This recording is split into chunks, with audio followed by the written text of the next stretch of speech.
Sans cette volonté politique de préserver et faire respecter nos choix démocratiques, nous resterons soumis. Et cette soumission, nous n'en voulons pas. Alors nos candidats ici présents ce soir, aux côtés de Nicolas Dupont-Aignan, sont mobilisés et engagés contre cette soumission, et nous comptons sur vous pour l'être avec nous.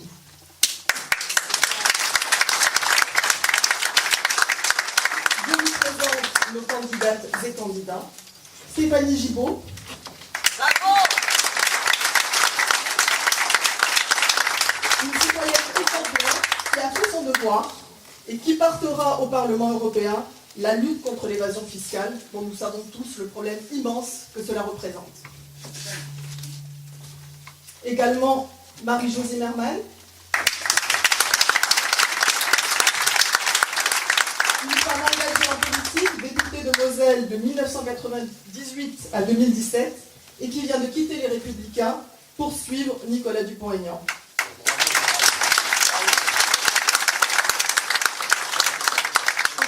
Particulièrement quelque chose qui est très important pour nous aujourd'hui, elle a été présidente de la délégation aux droits des femmes pendant 10 ans, et grâce à elle, l'amélioration de la place des femmes dans la société a été effective, grâce aussi à sa loi Copé-Zimmermann qui a imposé 40% de femmes dans les conseils d'administration.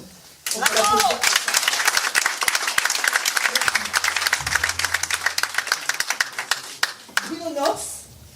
Et enfin, Nicolas Dupont-Aignan, président de la France.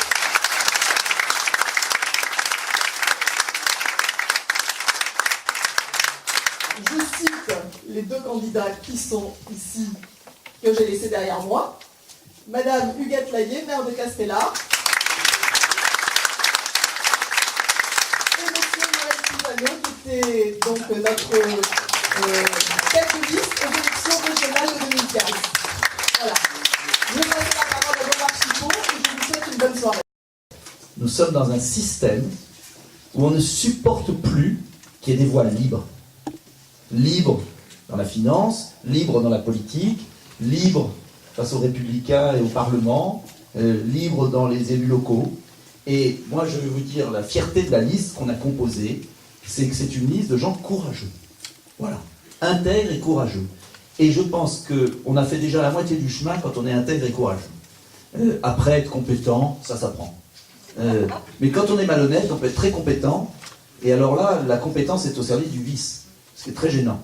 Et dans la vie politique française, mon cher Jacques Perrat, vous le savez bien, surtout dans cette région, il y a beaucoup de talent. Il y a beaucoup de talent au service de la malhonnêteté. Et donc, je ne le dis pas méchamment dans toutes les régions, bien sûr. Je ne vois pas le mal. Rassurez-vous.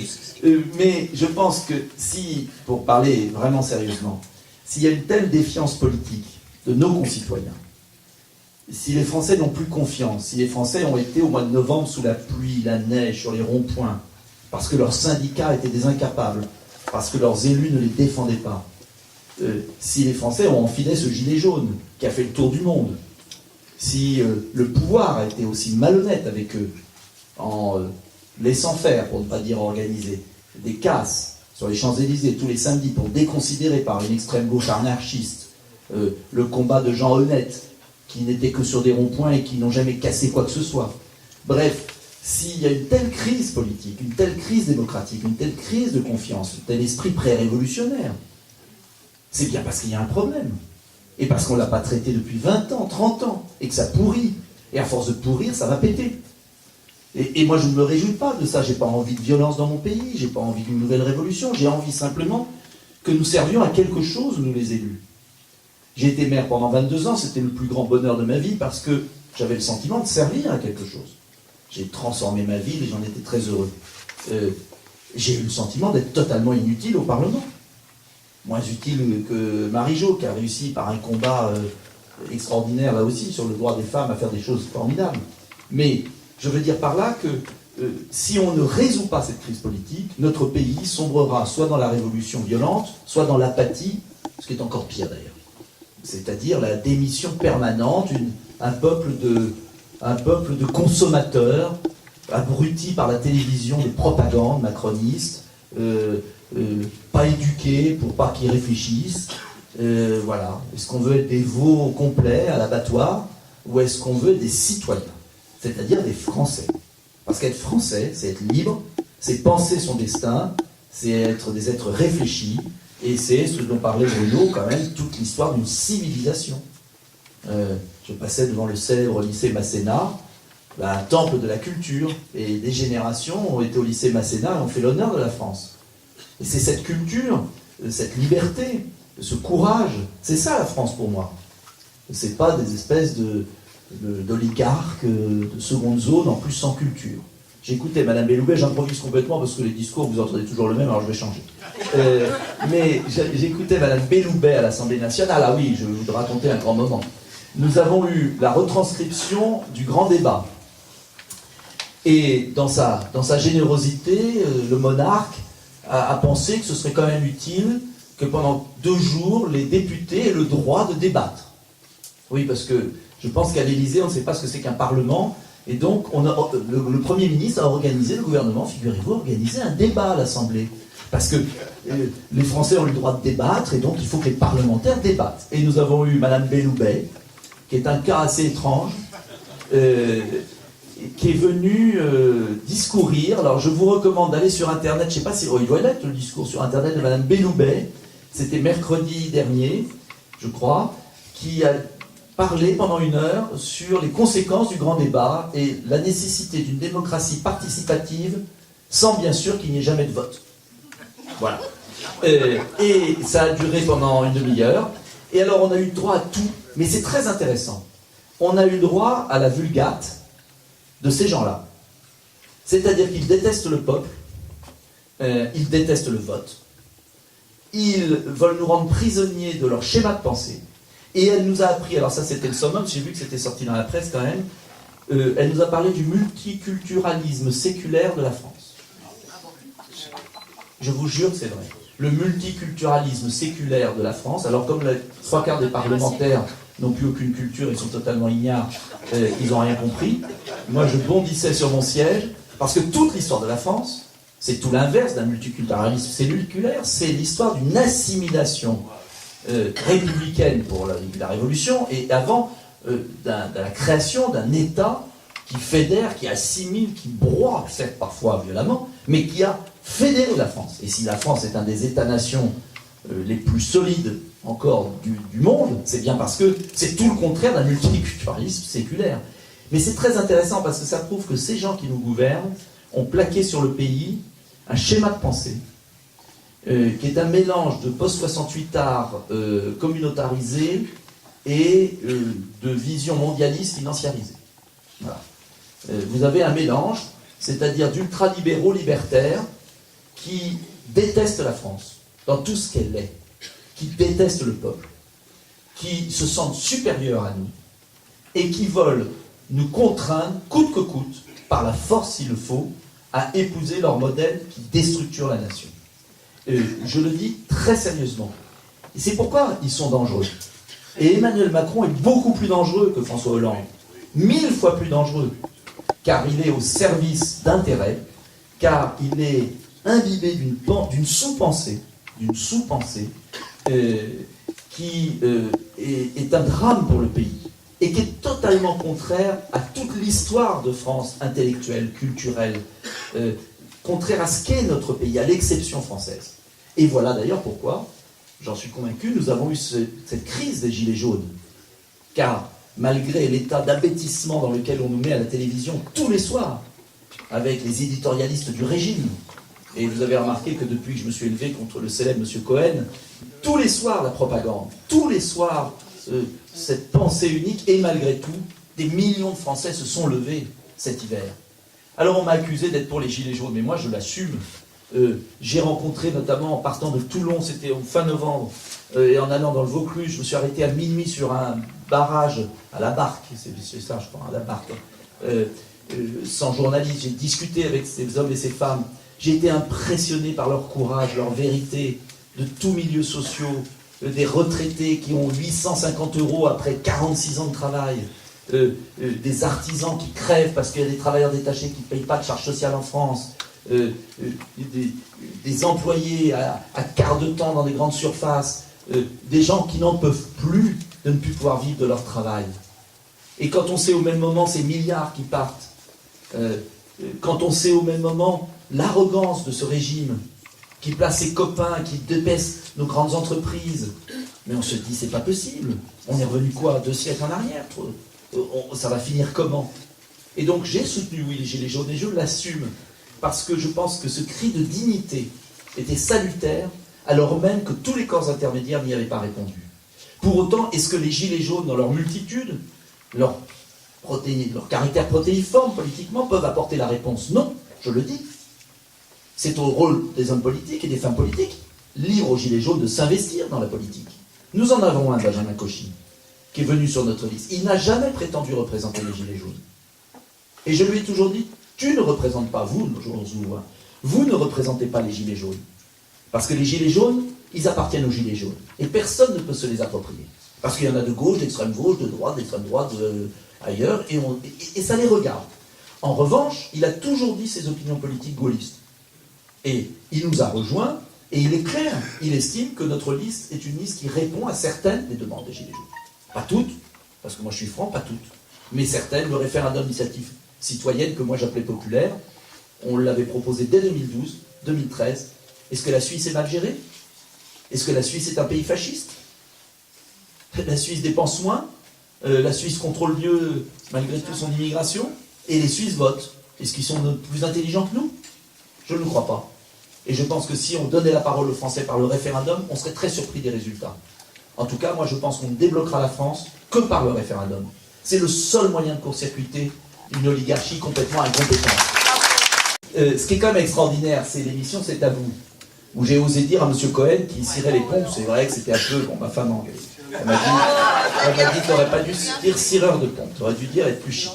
Bon, ce qui est quand même extraordinaire, et c'est quand même fascinant ce qui s'est passé, c'est que la semaine d'après, tous les jours, ils ont invité quelqu'un, une personnalité, pour dire du mal de moi. Alors, ils ont invité Sandrine Kiberlin, qui a dit « Monsieur Dupont-Aignan est horrible, il a été très horrible, c'est horrible, c'est affreux. » Bon. Et ils ont même osé, la semaine d'après, inviter un psychiatre. Je vous jure que c'est vrai. Et le psychiatre a dit « Oh oui, Monsieur Dupont-Aignan est un cas sans doute de paranoïa aiguë. » J'ai pas écouté parce que je ne supporte plus. Mais je vous jure, ils ont invité un psychiatre. Mais je ne sais pas si vous voyez ce que ça veut dire. Ça veut dire que sur une chaîne du service public, France 5, service public, France 5, payé par la redevance télévision, quand un homme politique n'est pas d'accord avec la thèse macroniste émise par un éditorialiste, on invite toute la semaine des personnalités qui vont détruire l'homme politique. Mais j'ai creusé, il faut que vous sachiez tout. J'ai creusé. La société de production qui produit C'est à vous, pour, je crois, 40 millions d'euros par an. Mais ça, il faut vérifier, c'est un chiffre que j'ai trouvé, je veux le vérifier avant. Qu'importe le prix. Appartient à une société qui est proche de M. Niel, du Monde. M. Niel, président de Free, meilleur ami de M. Macron, qui a organisé l'élection de M. Macron. Et donc, si vous voulez, vous apercevez quand vous tirez le fil que les actionnaires de la société de production C'est à vous, payés par le service public, les actionnaires sont des proches de M. Niel et de M. Macron. Tout est dans la boucle. Et que pendant...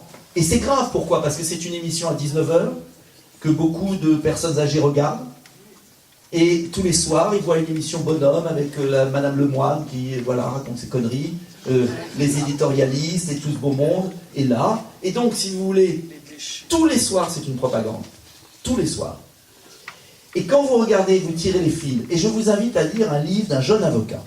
Il n'est pas de notre bord, il est plutôt de la France insoumise. Juan Branco. Juan Branco. Tu le connais? Ben, j'aimerais le connaître. Juan Branco a écrit un livre qui s'appelle Le Crépuscule, qui est un pamphlet, que j'ai lu en une nuit avant-hier. En 2 heures, on le lit, c'est rapide, c'est écrit gros, mais c'est très puissant. Et il raconte, c'est fascinant, il raconte comment Emmanuel Macron a été construit, façonné. Il est vital de continuer le combat. Voilà pourquoi il est vital d'avoir une liberté de parole. Voilà pourquoi il est vital partout de faire campagne. Parce que Sinon, nous serons un peuple qui crèvera, qui sera un peuple dépendant. Alors, j'ai fait de longs détours. Maintenant, je veux venir de manière plus structurée à vous dire qu'est-ce qu'on va défendre au Parlement de Strasbourg. Si vous nous faites confiance, car rien n'est gagné et il faut gagner cette élection. Nous allons défendre une réorganisation, une refondation complète de l'Europe. Nous ne sommes pas anti-européens, contrairement à ce que se répand la presse. Nous sommes simplement pour partir d'un constat de bon sens profondément gaullien, qui est que l'Europe n'a de sens que si elle s'appuie sur les nations qui constituent le seul cadre d'exercice de la démocratie. On est anti-européen. Est-ce qu'on veut le Frexit? Non. Et c'est ma différence avec le Rassemblement national, qui d'ailleurs ne sait plus très bien ce qu'il veut, puisque je vous rappelle quand même qu'on est dans une situation extraordinaire, où M. Bardella a 23 ans, et j'ai rien contre lui, il est brillant, mais c'est pas lui qui va tisser des relations avec les chefs d'État qui sont au Parlement, les anciens chefs d'État qui sont au Parlement européen, des gens quand même sérieux. Il fait toute sa campagne, et Marine Le Pen aussi, sans que leur programme n'ait toujours été publié. Il sera publié le 15 avril. Et aucun journaliste ne le dit, et je fais une parenthèse, parce que vous avez sans doute remarqué qu'Emmanuel Macron, se disant que la seule chance d'être réélu, c'est d'être face à Le Pen, est en train d'organiser un duo et un tête-à-tête pour que surtout il n'y ait personne d'autre. Voilà pourquoi tout à coup, Marine Le Pen, qui était la victime de tous les journalistes, est devenue leur héros. Parce qu'ils ont besoin d'elle. Sur 5 ans, 13,4 millions de permis de séjour, en comptant 3 mois, 6 mois, 1 an. Le journal Le Monde estime qu'il faut retenir que les permis de séjour de plus d'1 an. Donc on tombe à 9 millions, mais quand quelqu'un arrive pour 3 mois, il reste, et il n'est pas compté 2 fois, il est compté qu'une fois. Bref, 13,4 millions, plus 3,6 millions de demandeurs d'asile. Nous sommes à 17,1, et j'ai compté 1 million de clandestins, et vu ce que m'a raconté le maire de Castellar tout à l'heure, et quand on a été voir la police de l'air et des frontières, je pense que mon million de clandestins sur l'année pour l'ensemble de l'Europe n'était pas surestimé. Je conclurai là-dessus, pour faire un peu plus de politique politicienne. Ce qui est très intéressant dans cette campagne européenne, c'est qu'une fois de plus, on ne veut pas qu'il y ait de débat sur l'Europe. Parce que soit vous avez les bons, soit les méchants. Les bons, bien sûr, c'est M. Macron, l'Europe fédérale, l'Europe gentille, avec Mme Loiseau, qui dit n'importe quoi, le contraire de tout, réciproquement à longueur de journée. C'est une honte absolue.